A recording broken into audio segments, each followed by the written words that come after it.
Hello everyone and welcome to Scrap Saturdays. I hope you're all doing well. I have been fooling around trying to get this video going, but I had to change over to a new movie maker and I am exhausted. It's taking me like 2 hours for this really quick video and yeah, I completely digress. It is what it is. So A for effort on my part for sure. But let's get right into it. This is a layout using my favorite paper from this paper collection. It's probably the only reason I think I bought the paper pad.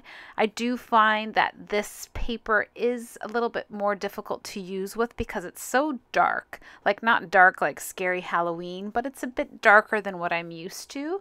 So I am kind of struggling with it. It is a challenge, so I don't know if I'm going to change halfway through, but as I said, I've got about 10 layouts already done with some of my favorite photos, but I still have so many photos, so I'll really consider what I do when I move forward. But as you see, I'm layering it with all my little bits and pieces.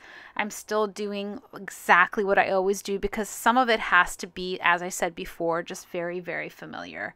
And so I'm going to tell you what the journaling was for this one. And I know I sound so exhausted, but it's because I've done so many voiceovers and none of them would record.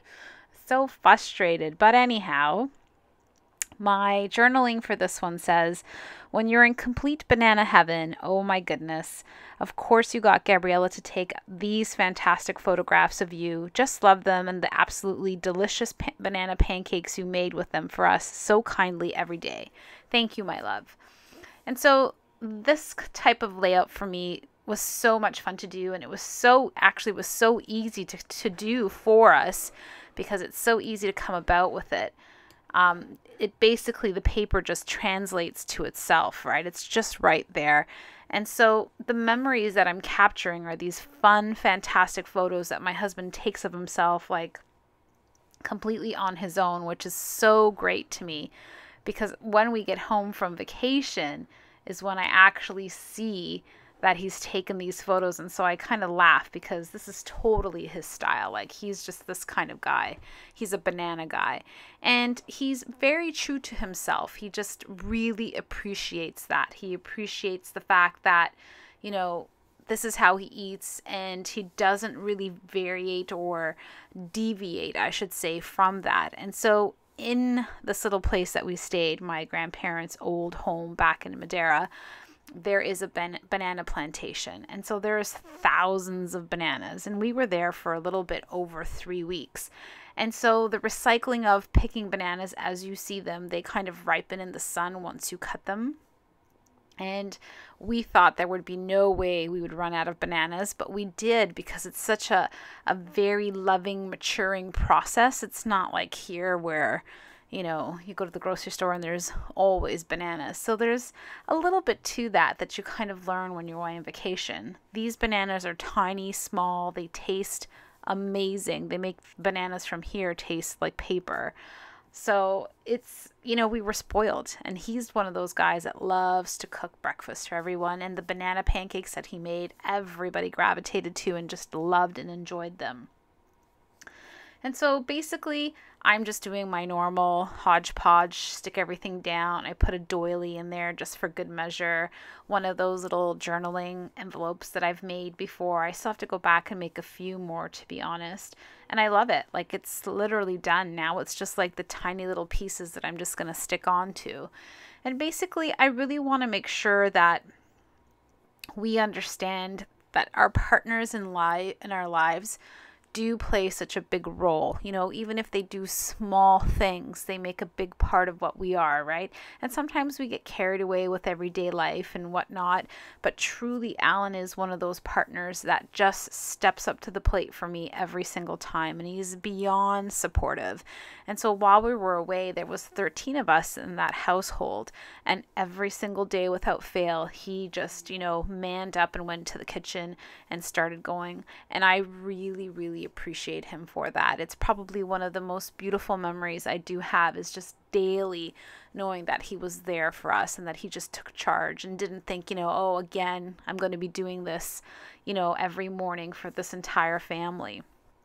So here, as a side note, you see those fantastic yellow thickers that I have, but there's not enough A's, and I'm going to be so frustrated when I figure what I wanted to write or what I wanted to do as my title, but then I just get down to like A, and then I'm like, oh, there's no way I'm going to spell this, which is a huge frustration. See that I'm doing the number 1. It wasn't a vulgar thing. Because you invest so much money into these scrapbooking supplies, and then right when you need them, they're always like the snag in the road, right? And so I do believe that I'm kind of looking around my scrapbooking room, and I find these old Pink Fresh Studio. They're like an acetate pre-made, pre-cut titles, and I think they're fantastic, and you're going to see them in a second. And I'm just going to put them down so it's here. I think it's Pink Fresh Studio. Is it? I'm not sure. But it's from an old hip kit, which I'm like loving because I'm using it up as well. So it's in these little bowls all over my desk, and it's like this huge mess again, even though I cleaned it up to get started on this. But that's how my mind works. And so I'm going to use my stapler for the awesome, but then it doesn't reach for the best. And I use hot glue, which isn't my favorite because it doesn't glue acetate that well. I still have a tiny attacher on my Christmas list. I don't know how all these years later I still don't have a tiny attacher, but yeah, no, I used hot glue for both of them. There you go. I don't even remember what I did. Oh my goodness. If you lasted through this voiceover, I have to apologize. I feel like a fish out of water, probably mumbling about bananas and mumbling about being kind to your partners and mumbling about letters that don't have enough A's, but hopefully you're still here with me and you're enjoying this, and I'm learning something new too, and this better record, because if it's not recording, I totally give up. I don't have time to do this all the time. There's so much going on. So in the end, I love it. It's fantastic. I'm pulling out that journaling card, and I do use my typewriter. I have been doing layouts strategically, just doing them as much as I can when I have a few hours to just sit in my room and watch some Netflix, probably in between some laundry. And what I found for me, and I don't know if this is helpful for you, is that I've now done my journaling at the end. So I'm kind of like batching everything. I'm doing all my layouts, recording all my videos, and then taking all my photos as much as I can, going back and doing all of my journaling before taking the photos actually, and then now sitting down when I have a free moment to just do this voiceover. So hopefully I get into enough of a groove that I can, play along with you guys for a few Saturdays moving forward. But as I can see, it's just taking me a little bit to learn this new system. And now I can see the voiceover line catching up, and I only have a little bit left. So I do want to remind you that you are so loved, and this hobby is so much fun. And try something different and use the stuff that you have on your desk.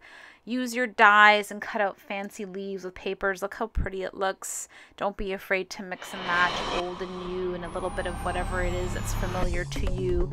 But please always remember to take time, to make time, because as you know, this hobby heals. And I will see you all very, very soon.